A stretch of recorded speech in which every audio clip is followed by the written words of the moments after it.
Nga ngjarje që historia i shkruan me laps të ftohtë, por populli i gdhend me dalt në zemër.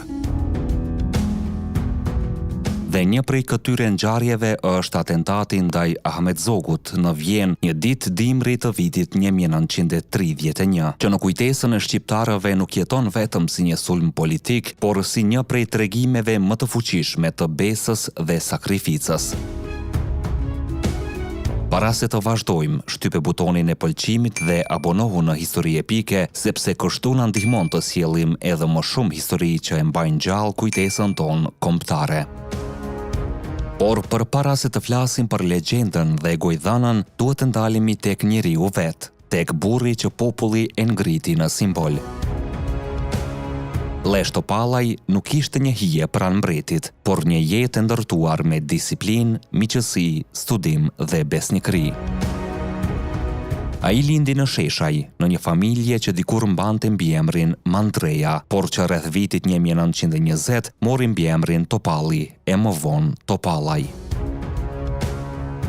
Fisi i tyre u shpërnda në Kodër Rëshen dhe në Vjollcë të Malajve, por rënjët i ruajnë ende në Sheshaj. Leshi kreu fillore në Rëshen e më pas vjoi mësimet në shkollën e jezuitëve në Shkodër. Por fati i tij ndryshoi kur qeveria austro-hungareze i dha burs për të vazhduar shkollën ushtarake në Vjenë. Ishte viti 1916. Aty në kryeqytetin e perandorisë së plakur, ai u njoh me një djalosh tjetër shqiptar, Ahmet Zogun. Mes tyre lindi një miqësi që do t'u përcaktonte jetët të dyve. Kur mbaroi Akademinë Ushtarake në vitin 1919, Leshi u kthye në Shqipëri si oficer i titulluar.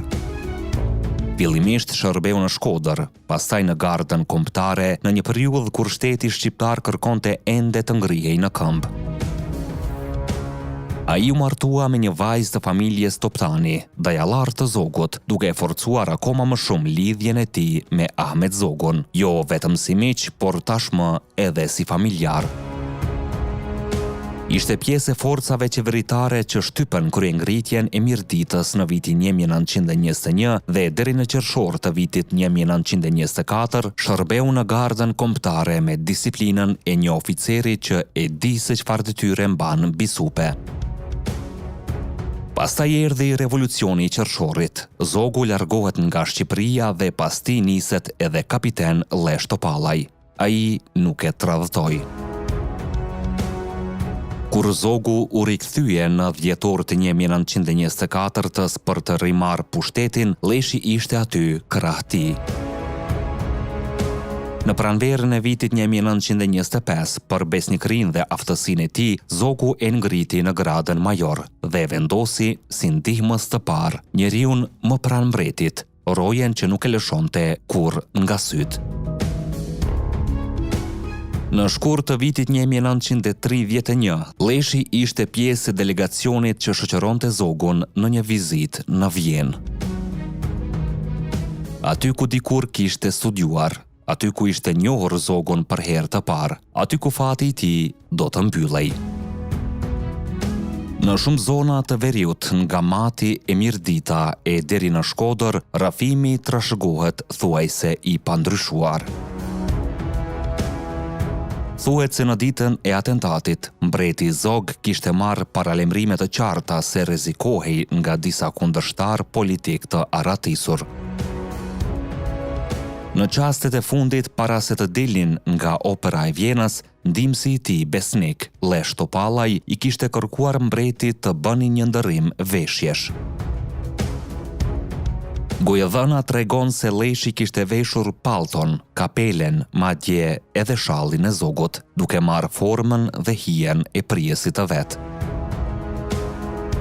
Dhe kur atentatorët nxorën armët mes turmës, ata e shënjestruan Leshin, duke menduar se po godisnin mbretin. Populli këtë e përmblodhi me një fjali të vetme, që nuk është harruar kurrë. Leshi mori plumbin e mbretit. Për njerëzit e veriut, për popullin që për shekuj ka jetuar me kodet e nderit dhe besës, ky veprim nuk ishte thjesht një lojë mashtrimi, por një akt sakrificial. Ndërrimi i petkut të prijesit nënkuptonte edhe marrjen e fatit të tij mbi supe. Kush vesh robën e udhëheqësit mban edhe barën e tij.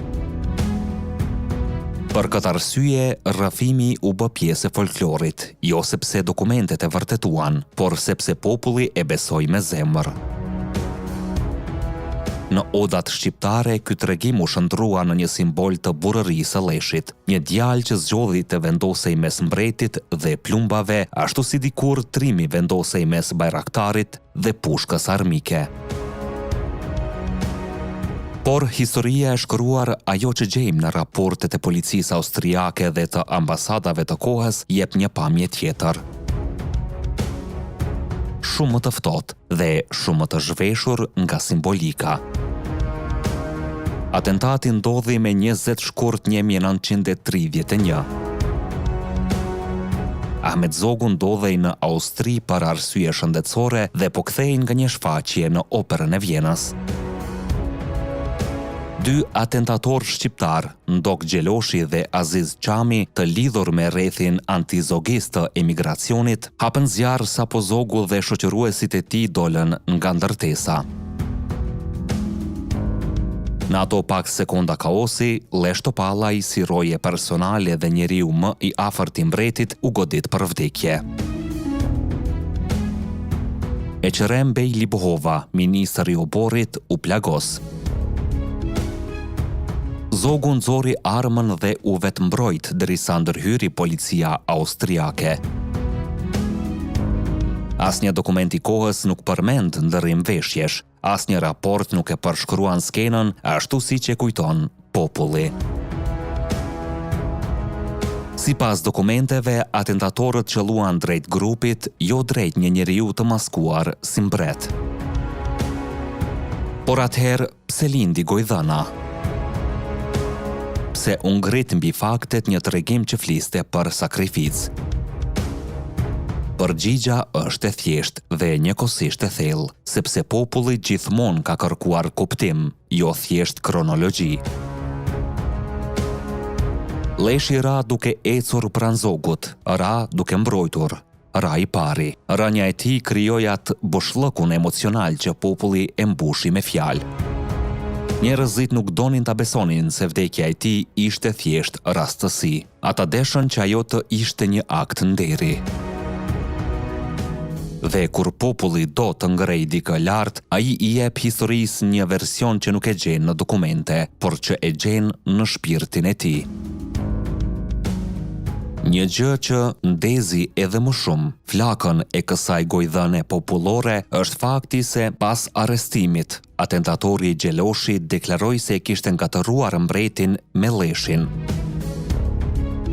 Por kjo madje sipas tij vinte nga fakti se të dy atentatorët nuk e kishin parë Zogun prej vitesh.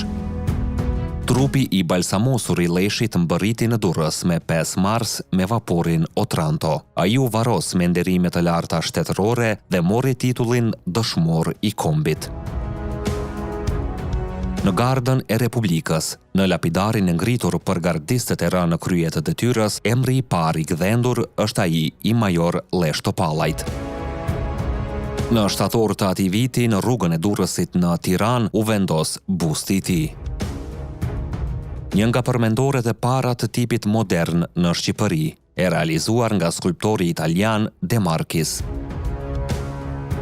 Kjo përmendore u shkatërrua në vitin 1945, por emri i tij nuk u shua kurrë, sepse historia mund të rrëzoj gur, por nuk e rrëzon besën.